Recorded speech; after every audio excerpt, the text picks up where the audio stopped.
In the quiet mining town of Wallace, Idaho, on February 8, 1921, a baby girl named Julia Jean Mildred Frances Turner entered a world that seemed far too small for the destiny waiting ahead of her.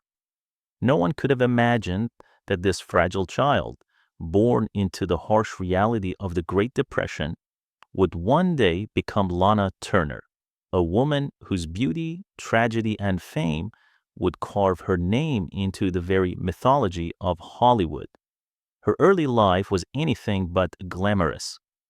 Lana grew up in a world where money was scarce, opportunities were rarer, and each day felt like a battle against circumstances designed to crush fragile dreams. When her father was brutally murdered while she was still just a child, Lana's world shattered. She and her mother began drifting from town to town, chasing work, chasing survival, and quietly praying for a better life that never seemed to arrive. Yet, fate has a strange way of watching over the people it chooses. By the time Lana was a teenager, her life took a turn so dramatic it felt written for the silver screen. One afternoon, at the age of 16, she walked into the Top Hat malt shop in Los Angeles, just a girl sipping a soda, unaware that a single moment was about to rewrite her destiny forever. Across the room, publisher William R. Wilkerson, the powerful mind behind The Hollywood Reporter, noticed her, noticed the flawless skin, the luminous eyes, the quiet magnetism that made an ordinary moment glow. He approached her, captivated, and introduced her to talent agent Zebo Marks. Within weeks, Lana found herself standing on a film set, landing a small role in the 1937 picture They Won't Forget. She appeared on screen for only a moment. But sometimes a moment is all Hollywood needs. In a tight sweater that outlined her youthful innocence and unexpected sensuality, she caused a sensation. Audiences were stunned. Who was this girl? Overnight, they gave her a name that would follow her for decades, the Sweater Girl, a title both flattering and haunting, a label that hinted at the extraordinary legend she was about to become.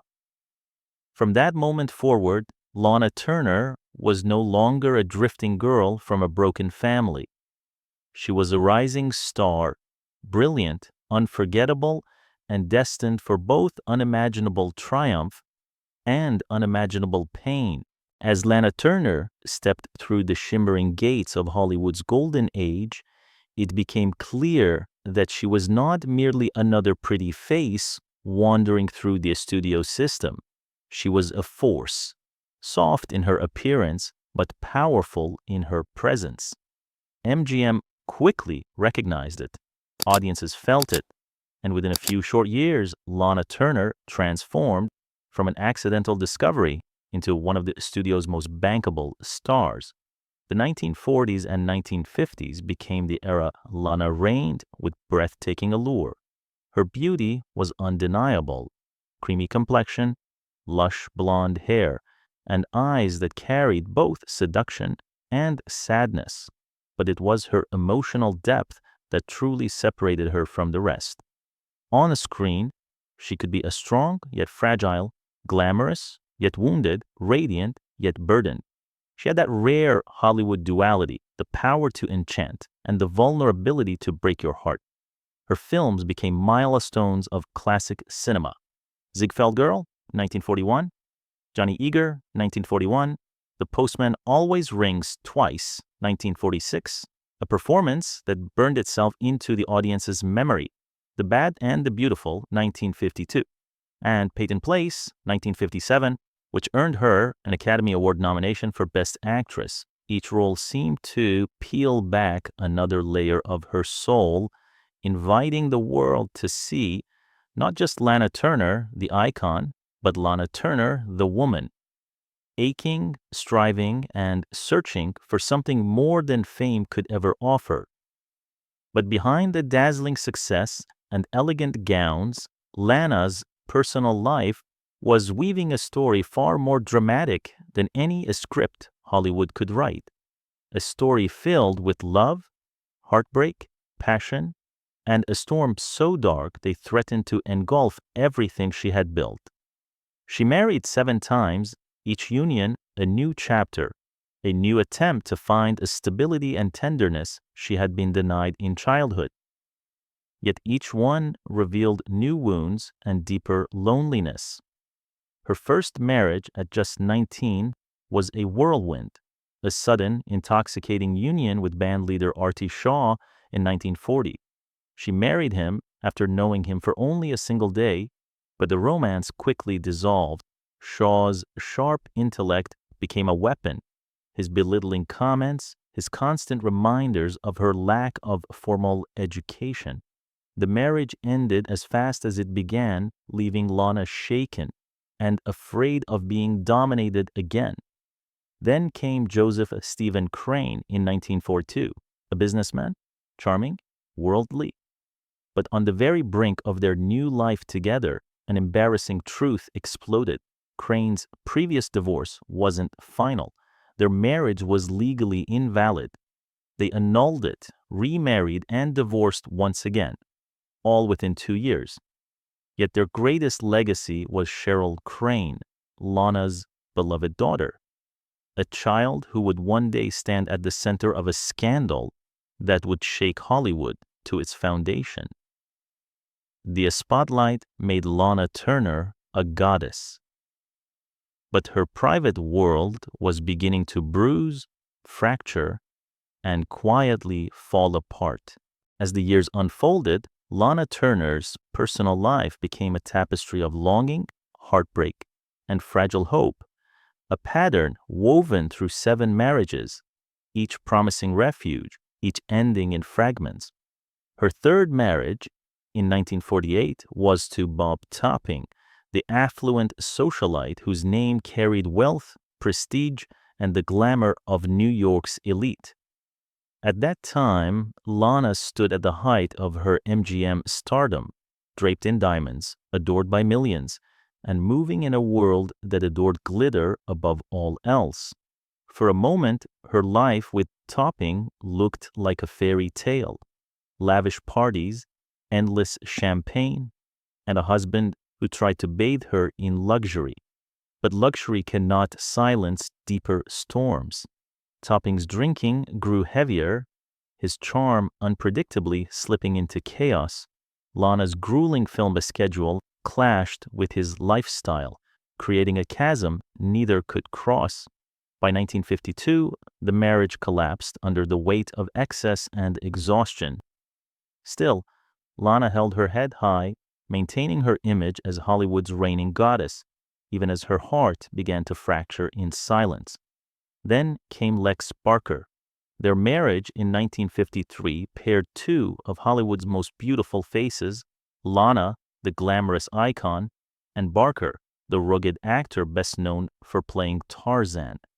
To the outside world, they were stunning, perfect, unstoppable. Behind closed doors, darkness sipped in. Barker's temper was volcanic, his behavior increasingly cruel. But nothing could have prepared Lana for the accusation that shattered her world. Her daughter Cheryl claimed Barker had assaulted her. In that moment, every ounce of Lana's maternal instinct ignited.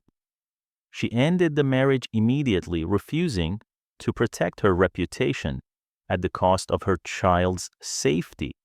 It became one of the most painful chapters of her life, yet also one of her bravest. Trying to escape the shadows, Lana sought simplicity next. In 1960, she married Fred May, a rancher and businessman who offered stability far from Hollywood's relentless glare. But even peace can become a prison. Lana was a star. The bright lights called to her, and May longed for a quiet life in Nevada. Their 2 worlds diverged slowly, inevitably. By 1962, they parted ways, a reminder that not even love could bridge the gap between Hollywood and the quiet countryside. Her sixth marriage came in 1965 to the young and charismatic real estate executive Robert Eaton. For a time, Eaton seemed to spark fresh hope. He admired her, he adored her, but admiration can turn to insecurity, and insecurity can rot even the warmest romance. Eaton struggled with Lana's fame, with her international presence, with the way the world looked at her. By 1969, the relationship had unraveled, leaving Lana disappointed but still strangely hopeful. She insisted she still believed in love. Her seventh marriage was the most bizarre of all. In 1969, she married Ronald Peller, hypnotist, showman, and self-proclaimed mystic, better known as Dr. Dante. His personality was electric, eccentric, and wrapped in theatrics. But it was also riddled with deceit. Allegations of fraud, trickery, and manipulation soon erupted. Their union deteriorated almost instantly, descending into one more bitter divorce by 1972. 7 marriages, 7 endings, 7 attempts to heal the wounds of a girl who once wandered the country with her mother, searching for safety that she never truly found. But the greatest storm, the one that would forever define her legacy, was still ahead. It started with a man whose charm masked a deadly darkness, Johnny Stompanato. Hollywood has always been a city of illusions, bright lights on the surface, long shadows underneath, and into those shadows stepped a man whose name would become forever entangled with Lana Turner's Johnny Stompanato. To the untrained eye, Johnny looked like a dream carved into flesh. Tall, handsome, impeccably dressed in sharp suits that whispered danger. He carried himself with a confidence that felt intoxicating, especially to women who longed for passion after a lifetime of disappointment.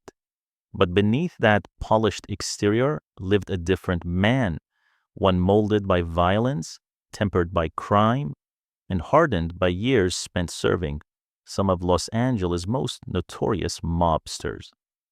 Johnny Stompanato wasn't a romantic, he was an enforcer, a man raised in the underworld who worked as muscle for Mickey Cohen, one of the most feared figures in organized crime. He had charm when he wanted it, yes, but it was the charm of a predator who knows exactly when to smile and exactly when to strike. When he set his sights on Lana Turner, she didn't stand a chance. After surviving failed marriages, public scrutiny, and emotional turbulence, Lana was vulnerable, longing for affection, longing for something real. When Johnny pursued her relentlessly, she mistook obsession for devotion, intensity for love. She let him into her life, believing, perhaps hoping, that this time would be different. But instead of love, what entered her life was a nightmare wrapped in silk and cigarettes. Johnny's jealousy grew rapidly. His possessiveness deepened. His temper became a storm that hovered over every moment of their relationship. He wanted to control her, her time, her choices, her success, even her feelings. He was a man who needed to dominate. And Lana, despite her fame and beauty, became his captive in a gilded cage. She tried to escape again and again, but Johnny would always come back with apologies, threats, tears, or violence, sometimes all three. The breaking point arrived in 1958 on the night of the Academy Awards. Lana was scheduled to attend the glamorous ceremony with her daughter, Cheryl. Johnny, who longed to bask in her spotlight, was livid. He screamed, he threatened, and he promised that if she dared walk out that door without him, she would pay a price no star could afford.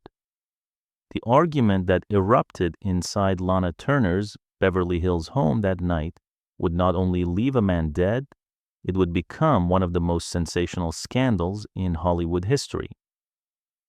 Upstairs, 14-year-old Cheryl Crane sat at her desk, trying desperately to finish a school report, while the sounds of rage echoed through the house.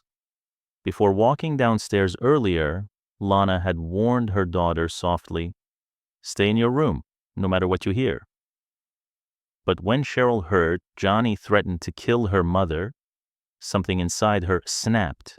What followed would change the course of all their lives and haunt Hollywood forever.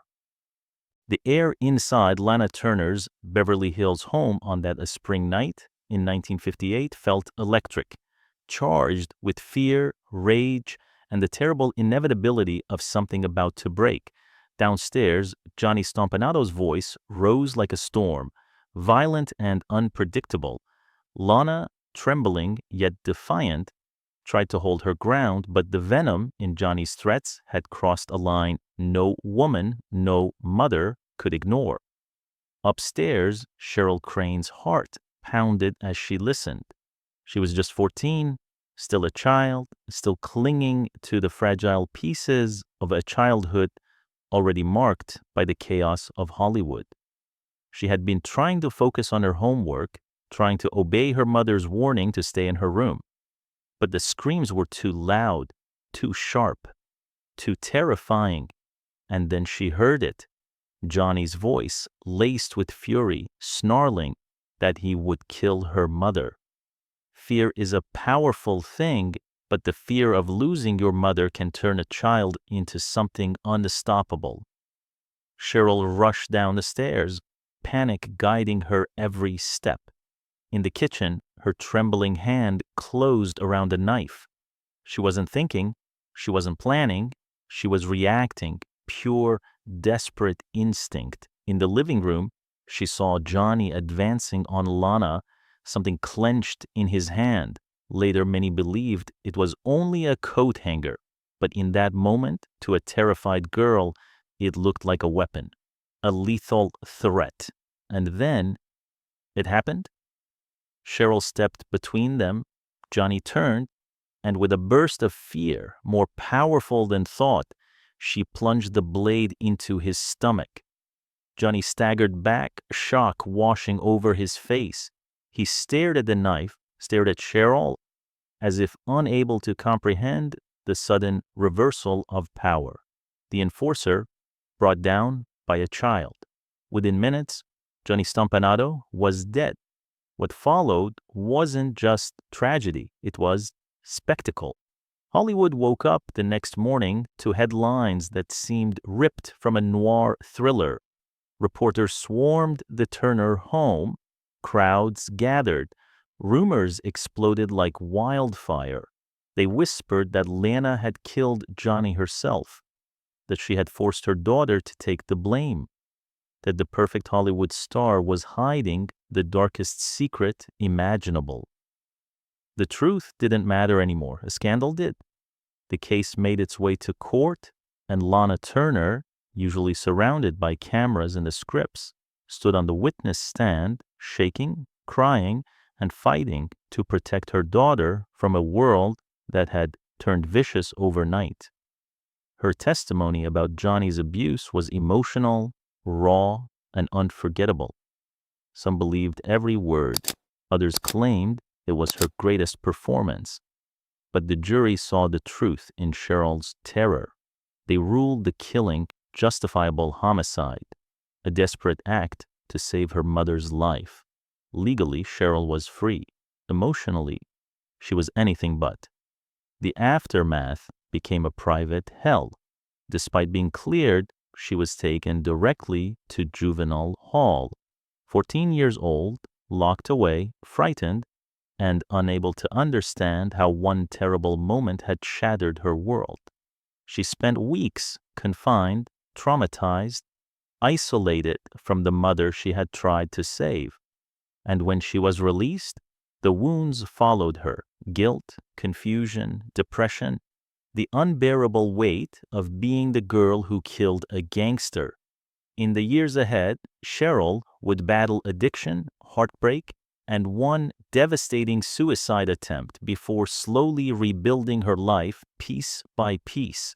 But for Lana Turner, for Hollywood, and for the public who devoured every headline, the damage had already been done. Hollywood never forgets a scandal, but it also never forgets a legend. And despite every heartbreak, every headline, every scar carved into her life, Lana Turner remained exactly that, a legend, a woman whose beauty once defined the silver screen, and whose tragedy revealed the fragility behind it. Time passed, the scandals quieted, but Lana, now older, wiser, and softened by the weight of everything she had survived, continued to work, to appear, to exist as a symbol of a glamorous era slipping deeper into history. Then came September 1994. By now, Lana Turner was battling cancer, frail, weakened, and a far cry from the dazzling goddess who once stopped cameras cold with a single glance. Yet when she arrived at the San Sebastian International Film Festival in Spain, the world was reminded of exactly why she had become immortal.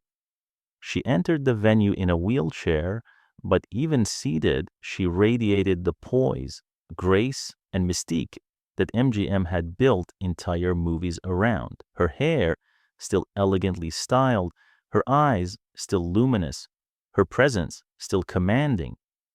The audience rose to their feet, an entire theater standing, applauding, honoring a woman who had not merely acted in Hollywood's golden age, she had defined it. It was Lana Turner's final public appearance, a farewell wrapped in applause, admiration, and the bittersweet echo of everything she had once been. 9 months later, on June 29, 1995, the curtain fell for the last time. Inside her elegant Century City apartment in Los Angeles, Lana Turner took her final breath, with her devoted daughter Cheryl lovingly holding her hand. She was 74 years old. Her battle with throat cancer had been long and brutal, but her death still came as a shock. Cheryl later revealed that Lana had just completed an intense 7-week radiation program and had seemed to be recovering, even regaining a strength. For a moment, just a moment, there was hope that Lana Turner, the survivor of so many storms, might conquer one last battle. But life rarely grants extra miracles, even to legends. And so ended the story of a woman who dazzled the world, lost herself inside fame, loved too deeply, suffered too publicly, and yet, through it all, remained one of Hollywood's brightest, most unforgettable stars. A woman whose life was both a dream and a tragedy, a goddess made of velvet light and unhealed wounds, a reminder that behind every icon, behind every shimmering image on the screen, lies a soul that bleeds just like ours. When the world learned of Lana Turner's passing, Hollywood seemed to exhale a long, sorrowful breath, one that carried decades of her triumphs, tragedies, scandals, and unforgettable beauty. For many, Lana Turner was more than a movie star. She was an era, a symbol of the Golden Age's intoxicating promise and its devastating cost. Her career spanned over half a century. Her films became classics taught in film schools, studied by young actresses chasing the dream she once embodied. Her image, sweater girl, femme fatale, glamorous leading lady, remained frozen in time, shimmering like a silver ghost in a world that had long moved on from black and white frames. But her legacy was never just about beauty or fame. It was about survival. She survived poverty. She survived heartbreak. She survived abusive husbands, public humiliation, and the darkest scandal Hollywood had ever devoured. She survived the kind of loneliness that fame intensifies rather than cures. And through it all, she kept going, film after film, marriage after marriage, crisis after crisis, A performer until the end, her daughter, Cheryl, once the frightened teenager who had made a split-second decision that changed both their lives, grew into a woman who eventually found peace far from the shadows of Hollywood. She built a quiet life in Hawaii with her partner, Jocelyn, a life defined not by tragedy, but by healing. Their story, mother and daughter, remains one of the most haunting, controversial, and deeply human tales ever to emerge from Hollywood. A reminder that behind the shimmering illusions of stardom lie real people, real pain, and real consequences. Today, Lana Turner's legacy continues to draw fascination, debate, admiration, and sorrow.